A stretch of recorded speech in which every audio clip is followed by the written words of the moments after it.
Good evening, everyone, and welcome to the AMP Keynote at Google I 2017. Now, if you've gone all the way, I think you've now made it to the fourth keynote. Is that about right? So while we can't guarantee you this will be the most exciting one, we can guarantee it's going to be the fastest because we're the AMP team. We are Hen, Elena, and I'm Malta. Thanks all for coming. So what is AMP? In a nutshell, it's an open source project for creating super fast web pages. And we've been around for a while and just wanted to give you a quick overview of how things started.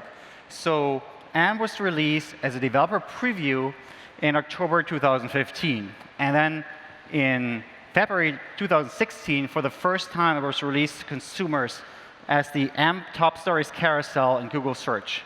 You might have seen this before. There's this like little carousel, and you type it, things load absolutely instantly. You can swipe through this stuff.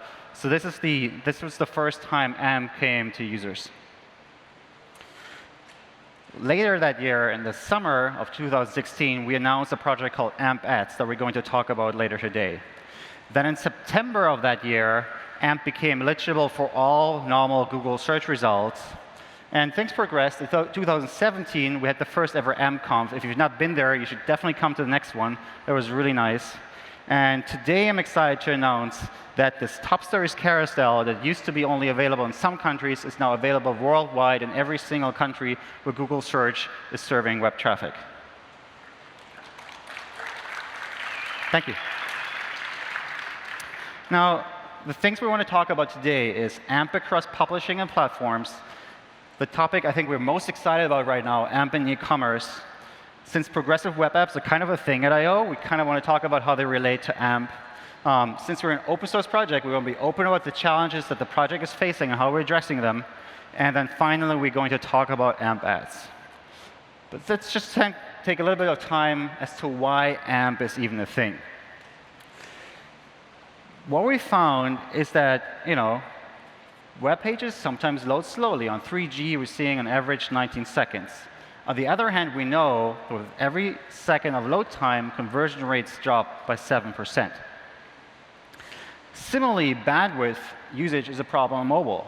Now, you might be on an unlimited LTE plan, but there's some countries where a megabyte of data might cost up to 5% of a person's monthly wage. On the other hand, we see, for example, ads that use like almost a megabyte of data, and we feel that just cannot work as an economic model. It just doesn't fit together. And so this can be summarized as the web not meeting user expectations. And that's really where AMP comes in. We want to get in line with those user expectations. So what is AMP doing to fix it? A year ago, I was on stage here and announced this metric, which is really nice. So what we're seeing is that loaded from Google Search, AMP pages were loading at a median and under 1 second. And that's a good number. And it was nice to see that this has actually remained pretty consistent as the corpus of AMP pages has been growing tremendously. But I'm very, very excited to announce that as of this week, we're launching an advancement that will make all AMP pages and trust this entirely large corpus get twice as fast. Now, the metric we're optimizing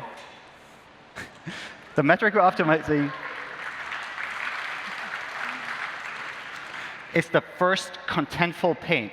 So that's the first time the browser draws something that's actually interesting. For a news article, for example, that would be the text.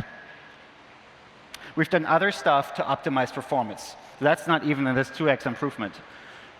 Many web pages use, the typical average web page uses 60% of their bytes for images. And we've managed to reduce byte usage across this entire corpus by 50%. So this is done using compression, but at a level where it doesn't have visual impact. And for example, for PNGs, there's actually no visual difference. It's just metadata removed. And so across this wide corpus, we're getting 50% less bytes. And so thinking back for, that data might be expensive, I think this is really, really good for users. Similarly, you might have heard about a thing called Broadly. So it's both a Swiss bread and the name of a new compression standard developed with Google Zurich that's just basically better than the normal gzip standard that probably all of you are hopefully using. And so we've activated this for the Google AMP cache for all documents. What we're seeing right now is a 10% reduction in bytes for documents. And we think we can actually do a little bit better over the next weeks or so. But I think it's a great first step. Cool. So this is what we were doing in terms of performance. I now want to ask Elena on stage to talk about AMP's traction across content publishers. Thanks so much, Malta. Wow, this is my very first I/O, and I am super excited to be here. So over the past year and a half, I've had the opportunity to work with a lot of publishers and talk to them about their experiences on AMP. And I've heard their ups and their downs and talked to them about both their successes and their challenges. And overall, I've gotten the message that AMP is really working for publishers. So just for some context, since launch, publishers have created over 2 billion AMP documents across more than 900,000 domains. Up to 35 million AMP documents are created across more than 200 countries and in more than 100 languages every week. Every second, 58 AMP pages are released into the wild. That's significant. And while we continue to see a lot of new news publishers adopting AMP or creating AMP pages for their websites, we're really enthusiastic about the traction among other areas like e-commerce and travel and food and other diverse categories of websites from around the world. When AMP first launched, publishers wanted to know why they should devote their resources to building AMP pages for their websites. They understood that AMP was fast. That was really plain to see. But they wanted to know what they were going to get out of it. So I want to take a few minutes to show a few examples of what a few publishers have gotten out of AMP. Just a few successes.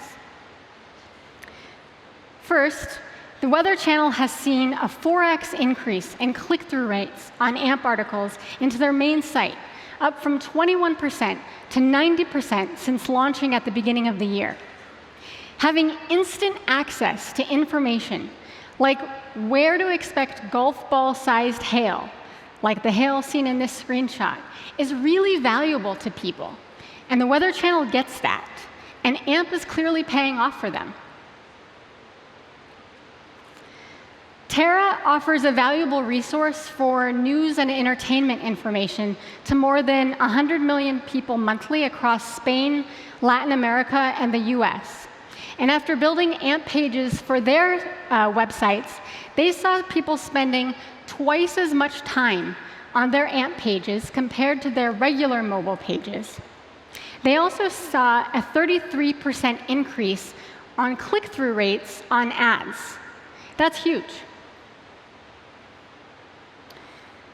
And the Singapore-based Wigo.com is the largest travel marketplace in the Middle East and Asia Pacific, helping people compare travel costs from hundreds of global and local partners.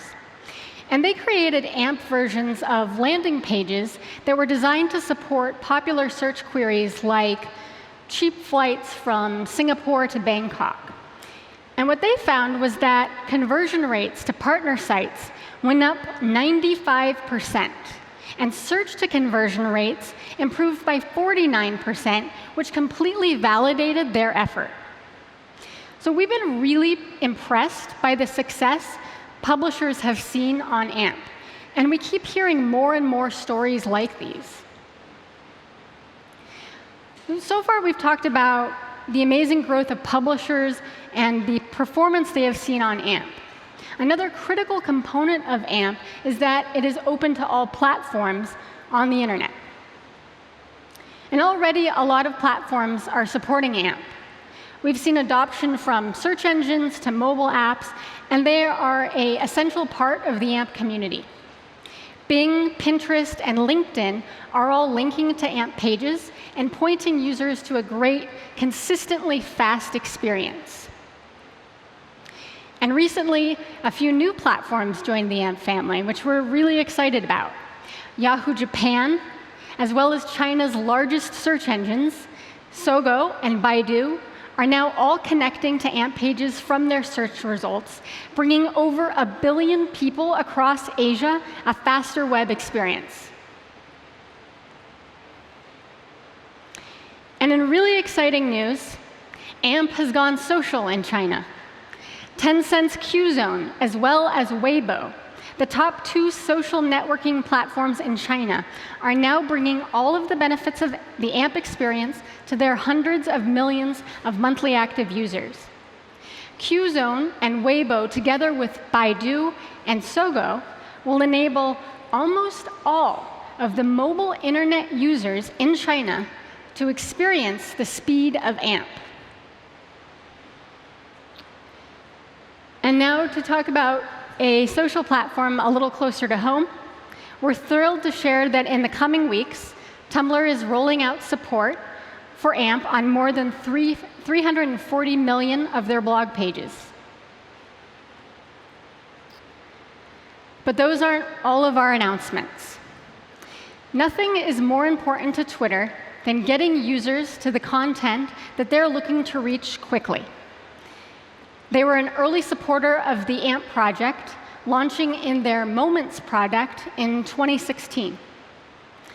And we're thrilled to announce that Twitter is rolling out support to the full feed on mobile web and on their Android and iOS native apps, bringing all of the benefits of AMP to the world of social discovery. It's so encouraging to see platforms from around the world embracing AMP like this, because, again, AMP is all about a community coming together and working together to improve the mobile web for everyone. And with that, I'll pass it to Ken. Thank you, Elena.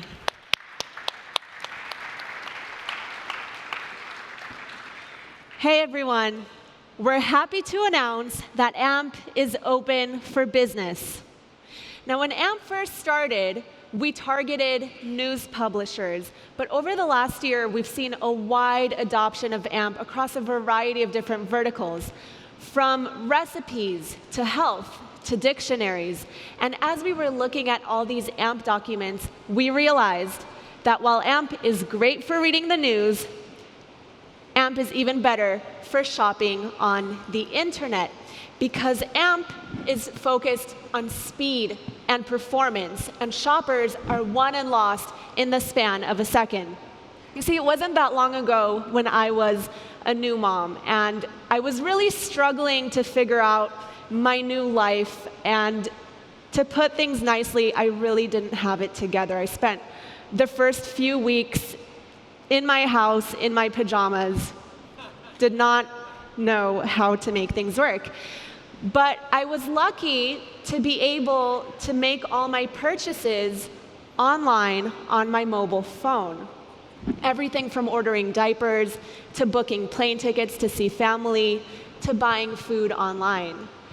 But the thing is, it had to be done very quickly, because if my baby woke up and started crying, I put my phone away, right? And then I'd probably get back to the purchase, but maybe another day, maybe another week. And more people are finding themselves in situations like mine, making quick purchases on their mobile phones, whether it's in between meetings, or while commuting on a train, or maybe while sitting here at Google I/O at the AMP Keynote. In fact, Forbes reported that this year, half of all of e-commerce revenue will come from mobile. And when we're doing things on our mobile phones, we have constant interruptions, right? We have babies, we have colleagues, we have a horrible internet connection. And we don't have time to wait for things to load, right? And that's why speed and performance is so important. And AliExpress agrees.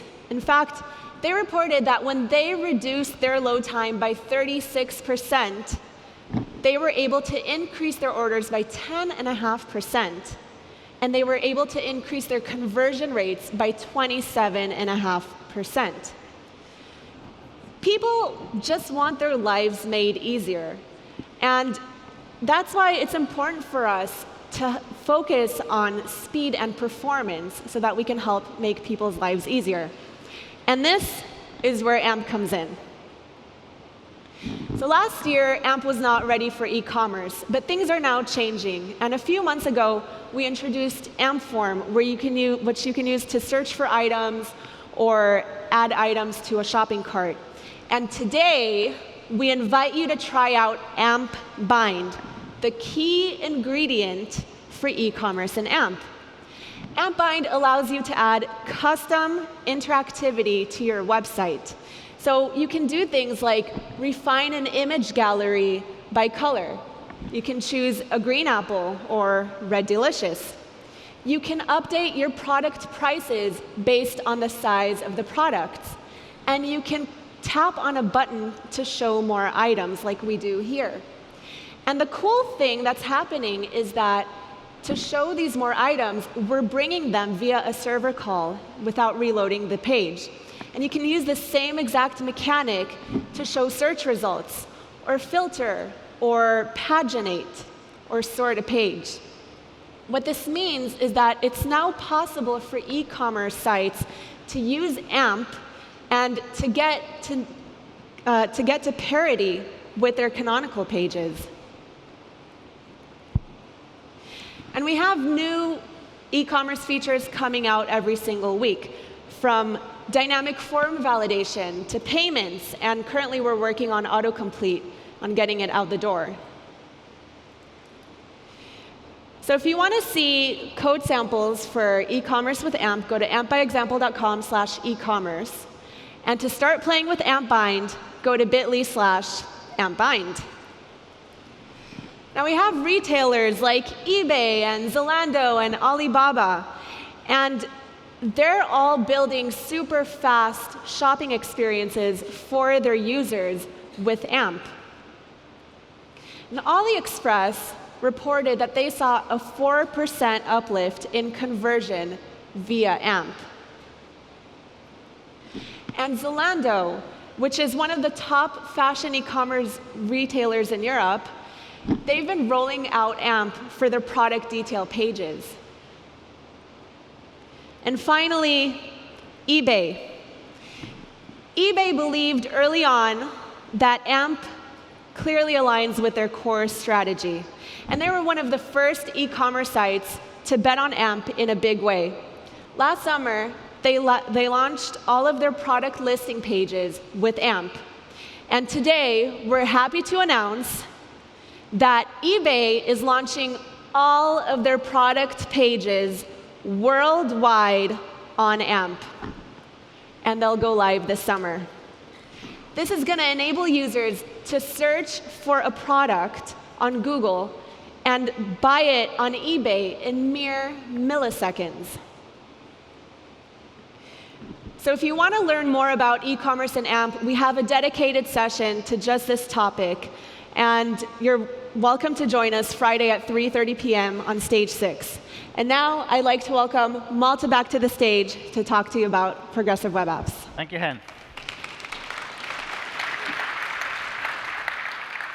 Yeah, let's talk about PWAs and AMP. So who here has heard about progressive web apps today already? Yes, almost everyone. But let's still take a quick look like what progressive web apps are. They're bringing a bunch of new features to the web platform that used to be a thing you only find on native. There's stuff like push notifications, offline support, ability to add your web app to the home stream just like a native app, and stuff like access to easy payments. There's more stuff, but I think those are kind of the most important ones.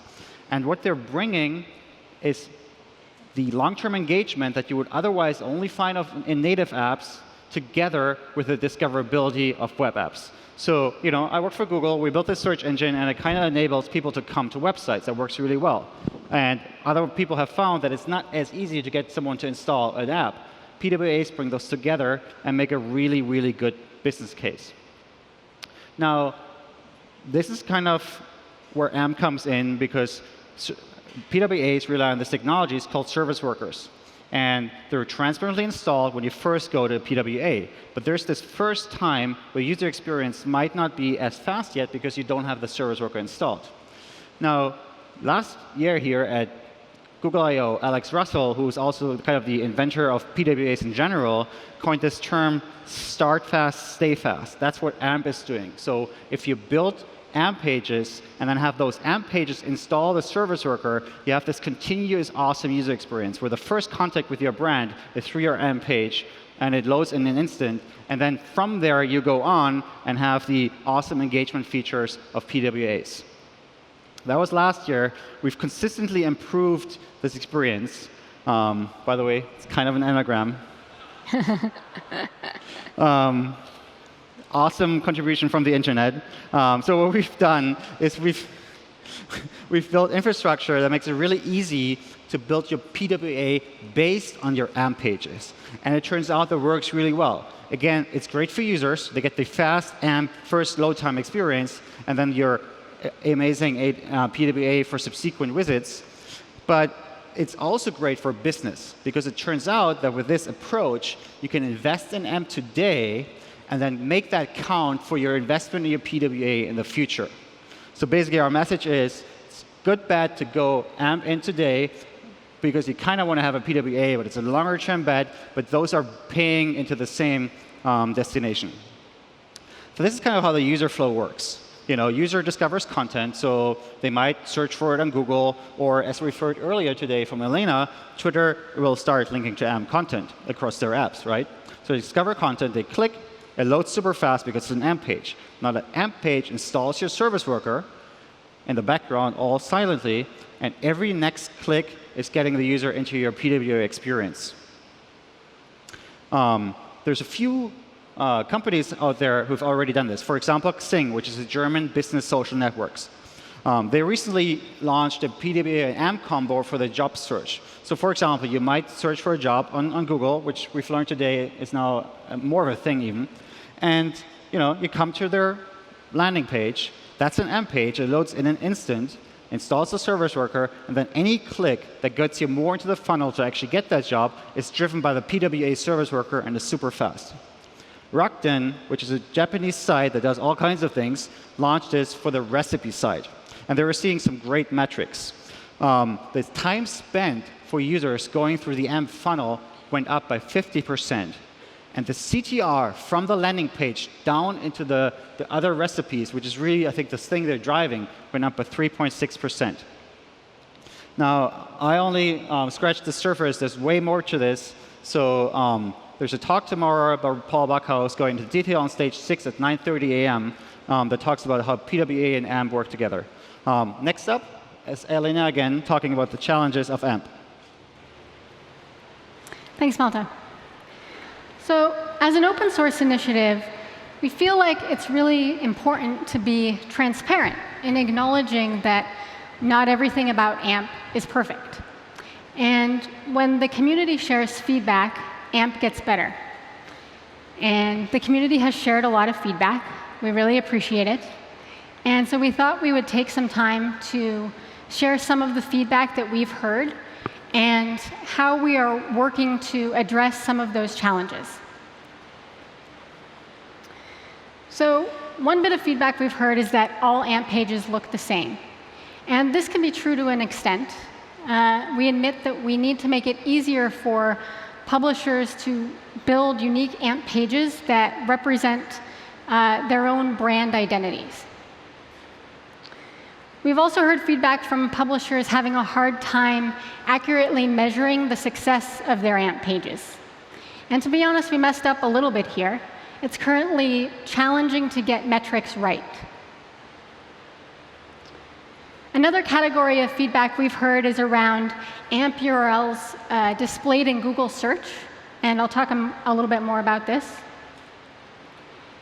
And another thing that we've heard is that AMP pages do not monetize well through ads.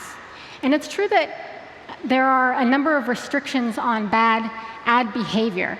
However, even with these limitations, we were surprised to get this monetization feedback.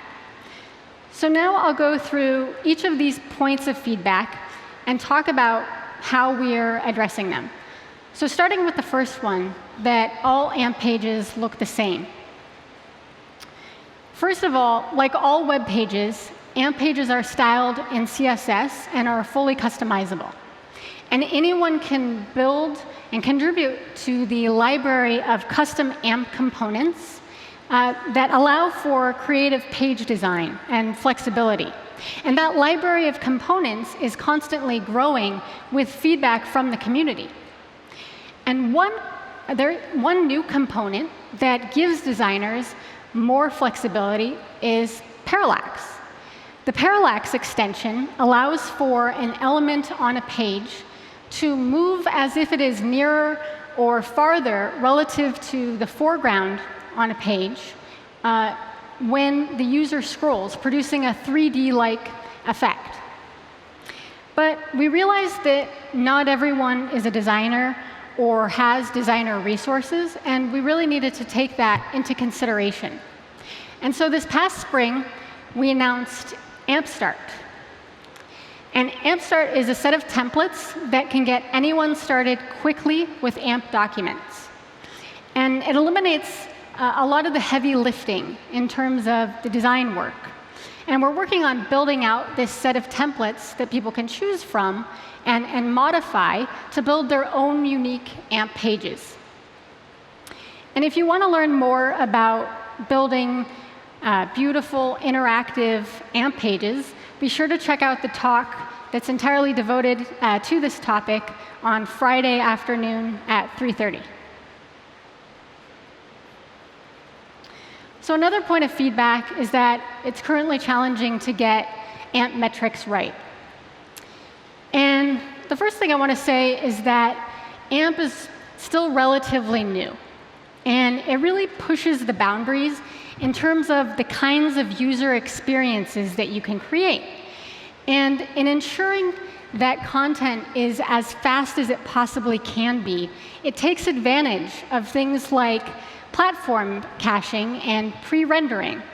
And some of these things make it a little bit challenging to measure AMP.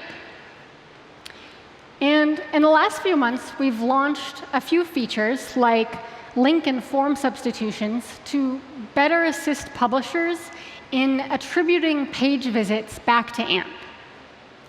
And we've also published documentation to illustrate techniques that people can use when collecting their own analytics directly. And we're also really committed to working with vendor partners to ensure that they're incorporating updates and building features to support more reliable and accurate AMP metrics. Yesterday, actually, Google Analytics announced the rollout of an enhancement that unifies users across AMP and non-AMP pages served from a website's domain. And this is really going to improve user analysis across the two formats. This change is going to take effect over the upcoming weeks and is actually the first in a few planned changes that will enhance AMP traffic understanding for Google Analytics clients.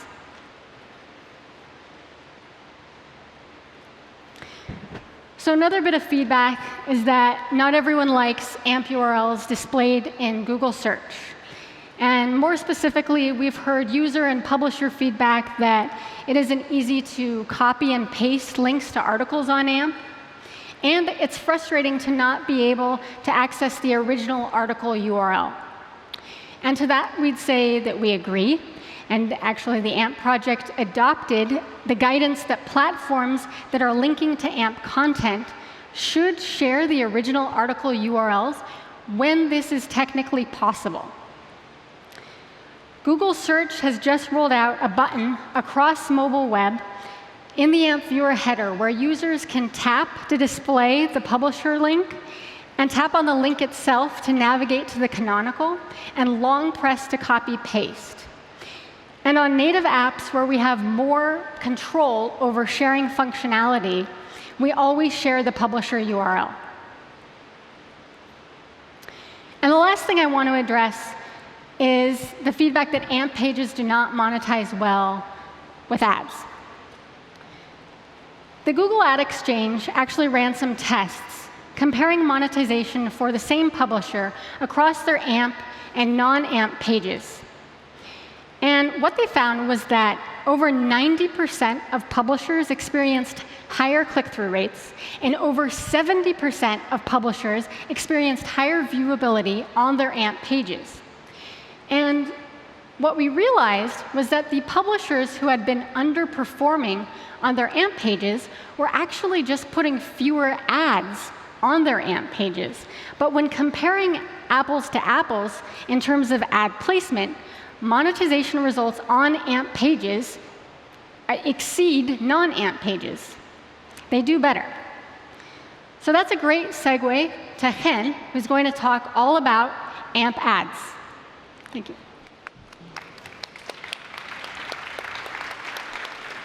Thank you, Elena. So if you remember, I was just talking about being a new mom, and what I wanted to tell you is that I am the perfect demographic for advertisers. Advertisers love people like me because I'm about to buy a bunch of baby things. I have no previous knowledge about the things I'm about to buy. And I have zero brand loyalty. I don't know who makes what. I'm going to learn all of that soon. Advertisers love my demographic.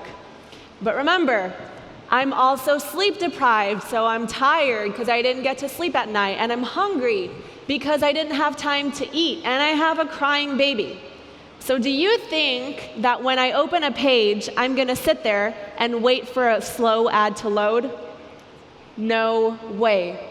Nobody waits for slow ads to load, least of all me. And I'm the perfect demographic that they want to advertise to.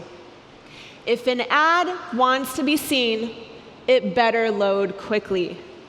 So AMP made pages lightning fast, but ads are slow.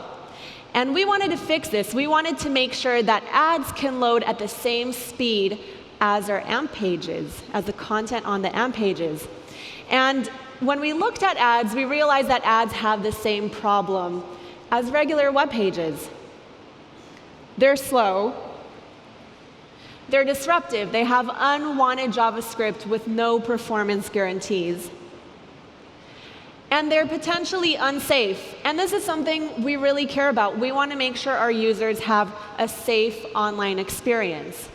So what we did was we applied the same performance principles of AMP to ads, and we called it AMP ads. AMP ads are ads that are created in AMP format. And they're fast because they have no third-party JavaScript, and all of the code is guaranteed to be performance optimized. And they're light because they have reusable components like AMP Analytics and AMP Pixel, which collect all the information one time, and then they give it to authorized vendors. And what this does, by collecting information only one time, it relieves the burden on the browser. And they're safe because we sign all of our AMP ads to ensure that they're valid, so they shouldn't contain any malvertising. So I'm going to show you the difference between an AMP ad and a regular ad. And what happened was TripleLift, they ran a bunch of AMP ads and regular ads side by side. And they ran them on AMP pages. And let's see what the difference looks like. So on the right, we have a regular ad. It's taking forever to load. There is no way that I'm going to wait for that ad to load. Not in a million years.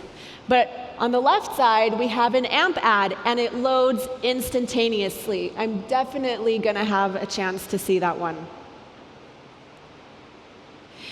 And on top of that, TripleLift reported that AMP ads, when compared to regular ads, are 3 times lighter, 6 times faster, and they generate more revenue for publishers. All right, so AMP ads are wonderful, but how do you build them? Well, you can build them yourself just like an AMP page, or you can use various tools that are available to you, such as Celtra's Ad Creator tool. Let's take a look. This is an editor And the cool thing about this is that you can create AMP ads using this editor without having any technical knowledge. I highly recommend you try it out. So there are a lot of early pioneers that implement support for AMP ads, and there are a lot more in the process. We have publishers that are delivering AMP ads to their web pages. You can sign your AMP ads with Google or with Cloudflare. There are various creative tools that you're welcome to use to create AMP ads. And there are more and more ad servers that are beginning to support AMP. So we have the entire ecosystem. And overall, our vision is to make AMP ads the de facto standard for ads on the web. All right, so if you want to learn more about AMP ads, we have an entire session dedicated to talking just about that tomorrow morning at 8:30 on stage 5. And I know it's really early, but what's more important than talking about ads at 8:30 in the morning? So hopefully we'll see you all there. And to wrap things up, I'd like to welcome back Malta. Thank you, Anne.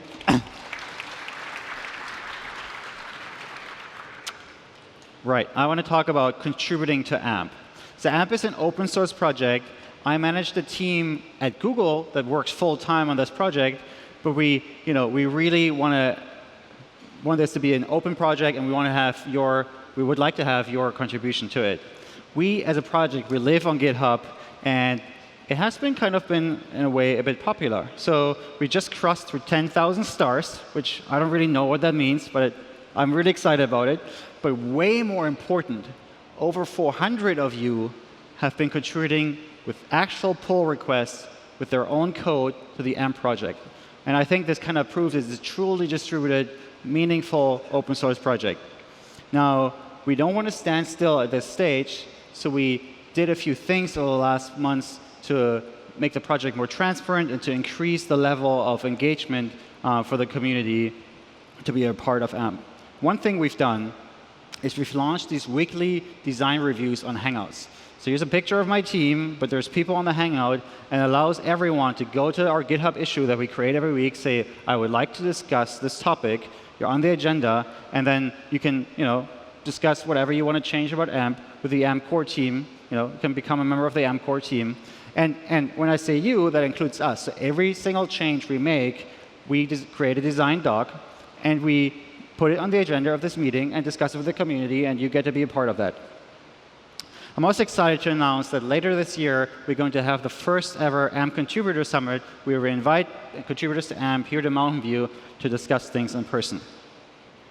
Now, how do you actually contribute to AMP? Not everyone is like the seasoned open source developer knows all these things. So what we created is a set of great first issues. These are essentially tutorials that teach you step by step what you need to do to create your first AMP commit. Go to bit.ly/helpamp for details on this. Again, we'd really like you to come. This doesn't even assume you know what Git is. You don't really have to know what GitHub is. I think you should be really good. Now, as I said, we're living on GitHub. So that's the main URL, and you find all the details there. But you can create issues there, so you don't have to write code. You can come to our Slack. You'll also find the URL for the Slack on GitHub and contribute to us and talk to us in person. You can join the weekly Hangout. You can ping us on Twitter. We're really active. You can come to Stack Overflow, or you can even write our mailing list if that's your kind of thing. Again, the mailing list address is on the GitHub URL. Final thing is just to point you to all the other AMP talks we have. Tomorrow morning, if you're really early, you can catch the AMP ads talk. Right after that, really exciting talk about AMP and PWAs. And then finally, Friday on stage 6, 3:30 p.m. is the talk about building beautiful, interactive AMP pages for e-commerce and beyond. Just recapping things, we've talked about AMP having really great momentum in both publishing and platforms. We call it open for business. So if you're in e-commerce, please start building AMP pages. If you're looking at building an AMP PWA, AMP might be a great first step towards your PWA. And then we're hoping for AMP ads to fix advertising on the web. Thank you very much.